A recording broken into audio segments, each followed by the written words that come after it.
Assalamualaikum, salam sejahtera, salam satu Malaysia, salam UiTM di hatiku.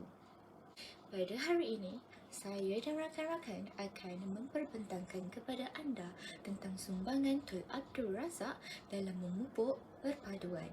Sebelum itu, saya akan memperkenalkan diri saya serta rakan-rakan saya. Saya bernama Nurul Aisyah binti Jundi, nombor matriks 2019482264 dari kumpulan AS 2453M3/C.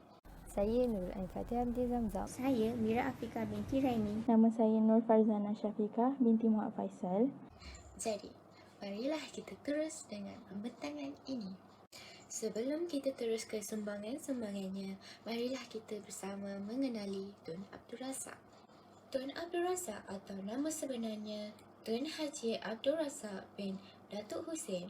Beliau telah dilahirkan pada 11 Mac tahun 1922 di Kampung Pulau Keladi, Pekan Bahang. Pada usia 53 tahun, beliau telah kembali ke rahmatullah pada 14 Januari pada 1976. Beliau merupakan pelajar di Kolej Melayu Kuala Kangsar dan mendapat beasiswa untuk melanjutkan pelajaran ke Raffles College di Singapura pada tahun 1940, tetapi telah terhenti disebabkan Perang Dunia Kedua. Selepas Perang Dunia Kedua telah tamat, beliau telah meneruskan pelajarannya di luar negara, iaitu di London, Britain pada 1947 dalam bidang perundangan di Lincoln's Inn. Jadi, kita telah pun mengenali beliau serba sedikit. Seterusnya, rakan saya iaitu Mira akan meneruskan perbentangan ini dengan sumbangan-sumbangan beliau. Assalamualaikum, saya Mira Afika binti Raimi dari ES 2453 M3/C ingin menjelaskan tentang sumbangan yang telah dilakukan oleh Tun Abdul Razak demi mencapai perpaduan kaum. Seperti yang kita tahu, Tun Abdul Razak telah banyak berusaha untuk mencapai perpaduan kaum. Menurut Fazilah, Tun Abdul Razak merupakan salah seorang yang menganggotai rombongan ke London demi mencapai kemerdekaan. Selain itu, Tun Abdul Razak juga telah mewujudkan dasar ekonomi baru DEB untuk membasmi jurang kemiskinan antara kaum dan juga untuk mencapai keharmonian negara. Menurut bernama, dasar ini telah mengubah nasib negara dan kesan yang dirasai sehingga sekarang. Selain itu, Tun Abdul Razak juga telah mewujudkan Penyata Razak 1956 yang sekarang dikenali sebagai Ordinan Pelajaran 1957. Terdapat beberapa perkara dalam penyata tersebut iaitu menyelaraskan sistem persekolahan dan kurikulum bercorak kebangsaan. Ini kerana dahulunya sekolah Melayu diasingkan daripada sekolah vernakular Cina dan sekolah vernakular Tamil. Ini secara tidak langsung akan menghalang perpaduan kaum. Terdapat juga unsur kolonial iaitu dasar pecah dan perintah dalam sistem persekolahan sebelum berlakunya perombakan sistem persekolahan. Menurut Megat Deraman, bahasa Melayu telah dijadikan sebagai bahasa kebangsaan atau bahasa perantaraan seperti yang dinyatakan dalam Penyata Razak. Menurut Fazilah, semasa pembentukan Malaysia, Tun Abdul Razak telah berperanan sebagai wakil Kerajaan Persekutuan Tanah Melayu dalam jawatan kuasa antara kerajaan dan timbalan pengerusi. Terdapat rusuhan kaum semasa 13 Mei 1969 dan rusuhan kaum tersebut telah menyebabkan penubuhan Majlis Gerakan Negara iaitu Mageran, dan Mageran pula telah menubuhkan Rukun Negara. Rukun Negara yang telah menjadi falsafah rakyat Malaysia telah meningkatkan kesetiaan rakyat kepada negara dan membentuk masyarakat yang harmoni.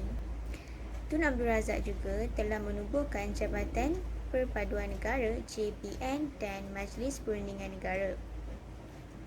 Menurut Perpustakaan Negara Malaysia, Tun Abdul Razak telah menubuhkan Malayan Forum yang terdiri daripada pelajar berbilang bangsa. untuk membincangkan isu politik di Great Britain dan untuk membincangkan tentang penyatuan kaum. Itulah usaha yang telah dilakukan oleh Tun Abdul Razak untuk memupuk perpaduan. Assalamualaikum warahmatullahi wabarakatuh. Saya Nurul Ain Fatihah binti Zamzam, pelajar Kimia Gunaan, Fakulti Sains Gunaan. Saya ingin menerangkan sedikit tentang cabaran-cabaran yang telah dilalui oleh Tun Abdul Razak dalam usaha beliau untuk memupuk perpaduan kaum di Malaysia. Tun Abdul Razak merupakan seorang pemimpin yang sangat bertanggungjawab dan juga berjiwa rakyat. Terlalu banyak usaha yang telah beliau lakukan demi menyatu padukan masyarakat yang berbilang bangsa di negara kita ini. Masyarakat yang berintegrasi semestinya dapat membina sebuah negara yang maju dalam semua aspek sosial dan ekonomi. Namun begitu, terdapat banyak cabaran yang telah beliau lalui dalam usaha memupuk perpaduan dalam kalangan masyarakat di Malaysia. Antara cabaran yang beliau telah lalui ialah peristiwa 13 Mei 1969, dasar pecah dan perentak oleh penjajah British, serta sistem pendidikan, persekolahan dan bahasa yang berlainan. Antara cabaran yang telah dilalui oleh Tun Abdul Razak ialah peristiwa 13 Mei 1969. Peristiwa ini merupakan peristiwa rusuhan kaum yang paling dahsyat yang pernah berlaku di negara kita. Punca berlakunya peristiwa ini adalah kerana orang Melayu berasa mereka tertinggal jauh di belakang dalam bidang ekonomi. Hal ini menimbulkan rasa ketidakpuasan hati dalam kalangan orang Melayu. Peristiwa ini juga berpunca daripada rentetan daripada isu perkauman yang dibangkitkan dalam pilihan raya umum 1969. Negara kita telah diisytiharkan darurat 3 hari selepas berlakunya rusuhan kaum tersebut, iaitu pada 16 Mei 1969.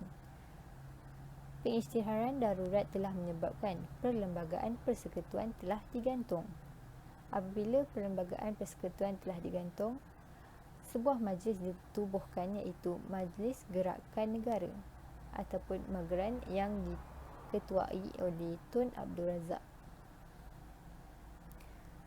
Peristiwa bersejarah ini merupakan kemuncak masalah perkauman dalam kalangan masyarakat. Hal ini kerana Mageran telah memikirkan banyak inisiatif supaya peristiwa 13 ini tidak akan berulang lagi.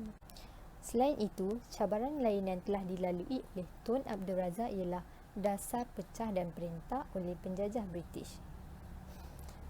Penjajah British mengamalkan dasar pecah dan perentak ini adalah untuk menjarakkan hubungan antara kaum untuk kepentingan mereka sendiri. Dasar pecah dan perentak ini ditujukan kepada 3 kaum besar yang berada di Malaysia, iaitu kaum Melayu, kaum Cina dan kaum India. Bagaimana British memecahkan 3 kaum tersebut? British memecahkan kaum Melayu, kaum Cina dan kaum India mengikut pekerjaan yang telah ditetapkan. Orang Melayu kekal bertani dan terlibat hanya dalam bidang luar bandar seperti menjadi pesawar, peniaga kecil dan ada juga yang bekerja sebagai nelayan. Orang Cina pula sebagai kuli dan kapitalis. Ia terbagi kepada 2 golongan, iaitu golongan atasan dan golongan bawahan. Golongan atasan iaitu golongan kapitalis menjadi ahli profesional, peniaga dan pedagang. Manakala golongan bawahan iaitu golongan kuli pula menjadi kuli kepada golongan atasan tersebut. Sebagai contoh, menjadi kuli kepada peniaga-peniaga yang berada di bandar. Seterusnya, orang India di tanah Melayu pula bekerja sebagai buruh ladang yang berkhidmat dengan industri peladangan, sama ada getah ataupun kelapa. Oleh itu, jelaslah bahawa dasar pecah dan perentak yang diamalkan oleh penjajah British ini merupakan satu cabaran besar untuk merapatkan jurang perkauman antara kaum. Akhirnya, cabaran dari segi sistem pendidikan, persekolahan dan bahasa yang berlainan. Mengapa ini merupakan satu cabaran dalam usaha untuk merapatkan jurang perkauman dalam kalangan masyarakat di Malaysia? Hal ini kerana pada ketika dulu tiada sistem pendidikan nasional di tanah Melayu. Ini menjadikan setiap kaum lebih gemar menghantar anak mereka ke sekolah mengikut bahasa ibunda masing-masing. Ini juga menjadi satu masalah kerana sistem pendidikan dan juga kurikulum di setiap sekolah adalah berbeza. Ada yang berpusat kepada negara nenek moyang dan menjadi masalah kerana bahasa pengantarnya adalah tidak sama. Perbezaan pendapat dan pandangan setiap kaum terhadap sekolah yang dipilih boleh mencetuskan salah faham serta pergaduhan antara kaum. Oleh itu, jelaslah bahawa sistem pendidikan yang berlainan merupakan salah satu cabaran besar dalam usaha untuk merapatkan jurang perkauman dalam kalangan rakyat yang berbilang bangsa. Assalamualaikum warahmatullahi wabarakatuh. Nama saya Nur Farzana Syafiqah binti Muhammad Faisal. Saya akan membentangkan tentang tajuk faktor-faktor yang mendorong usaha Tun Abdul Razak dalam memupuk perpaduan.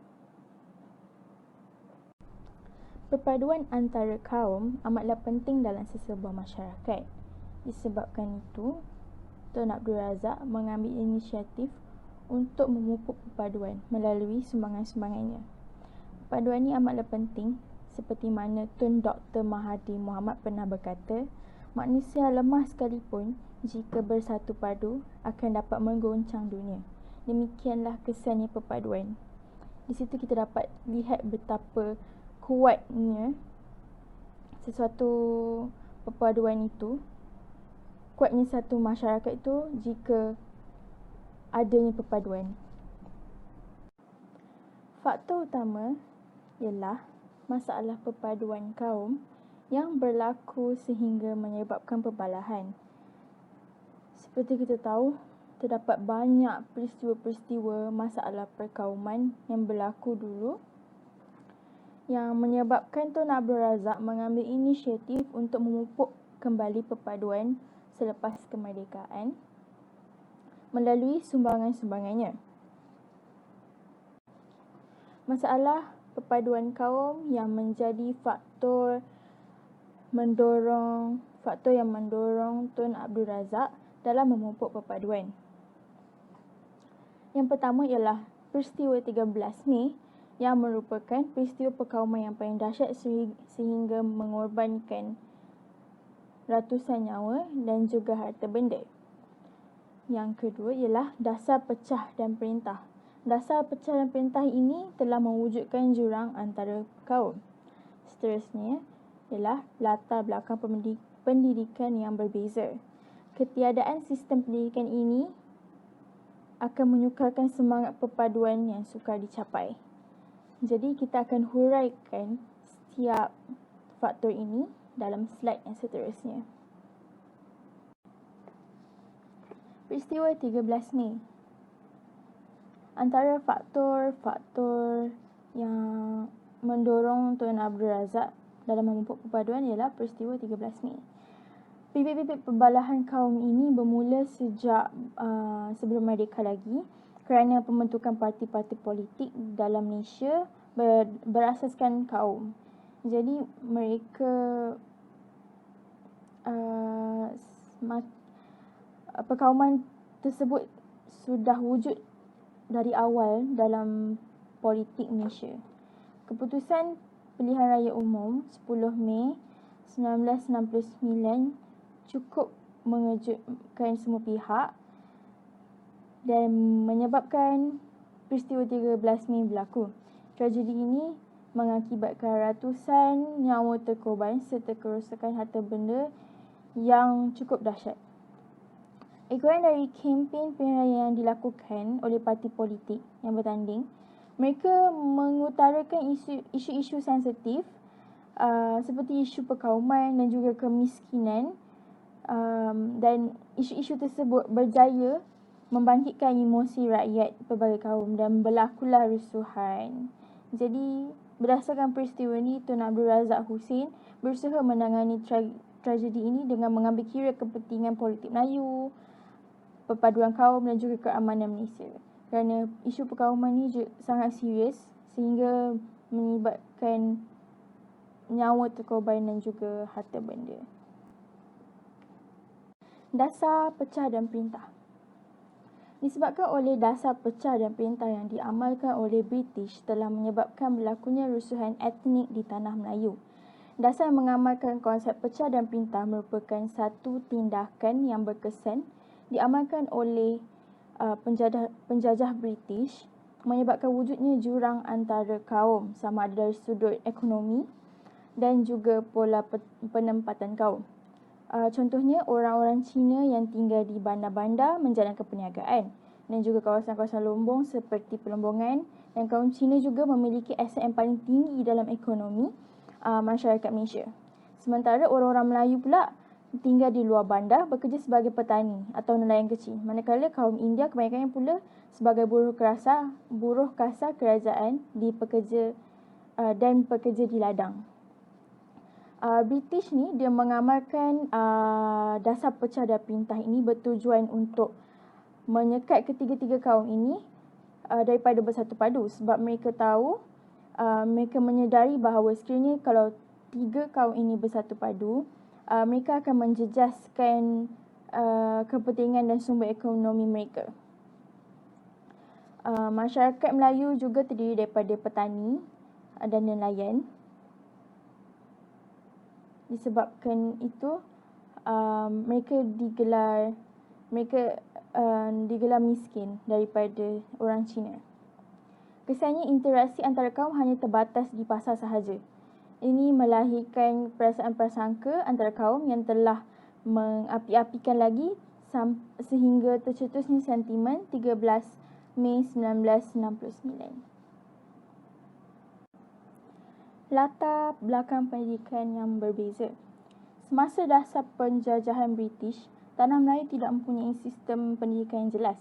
Penjajah British tidak mengambil peduli tentang dasar pendidikan di tanah Melayu. Mereka hanya mengambil peduli dan memajukan sekolah aliran Inggeris dan pelbagai kemudahan prasarana yang serba sempurna diberikan. Latar belakang pendidikan yang berbeza ini juga telah jadi punca yang dikaitkan sebagai punca yang membawa kepada sifat perkauman di antara ketiga-tiga etnik tersebut. Hal ini kerana apabila sistem pendidikan yang wujud di tanah Melayu sebelum merdeka terbahagi kepada 4 aliran, iaitu aliran Melayu, Cina, India dan Inggeris. Keempat-empat aliran ini mempunyai kurikulum yang berbeza mengikut kaum masing-masing. Sekolah Melayu menekankan kemahiran menulis, membaca, mengira dan sekadar keperluan peringkat rendah sahaja.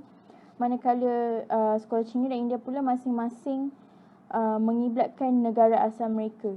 Segala buku teks, tenaga pengajar, mereka dibawa dari negara mereka sendiri. Keadaan ini telah mengukuhkan lagi keadaan kepribadian etnik tersebut. Sekolah Inggeris pula hanya dapat dinikmati oleh orang-orang Cina dan India yang tinggal di bandar dan juga orang Melayu yang terdiri daripada pembesar ataupun kerabat diraja. Ketiadaan sistem pendidikan yang seragam ini menyukarkan semangat perpaduan dicapai. Pelajar langsung tidak mempunyai peluang untuk bergaul dengan pelajar lain dan tiada langsung peluang untuk memahami etnik lain. Jadi ia menyulitkan persefahaman antara etnik.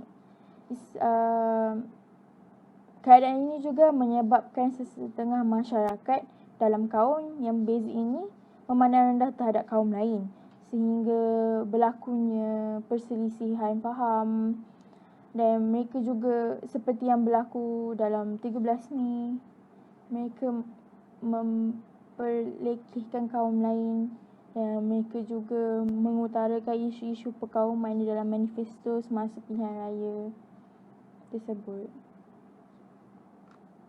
Akhir kata, kita sebagai rakyat Malaysia perlulah prihatin terhadap sejarah negara supaya peristiwa-peristiwa gelap yang berlaku dahulu seperti rusuhan kaum pada 13 Mei 1969 yang menyebabkan 100 lebih orang yang terkorban tidak berulang lagi. Seterusnya, kita perlulah menghargai jasa-jasa Tun Abdul Razak yang banyak telah beliau sumbangkan kepada negara kita ini. Walaupun telah banyak cabaran-cabaran yang beliau telah menghadapi untuk kesenangan yang kita dapat pada masa kini.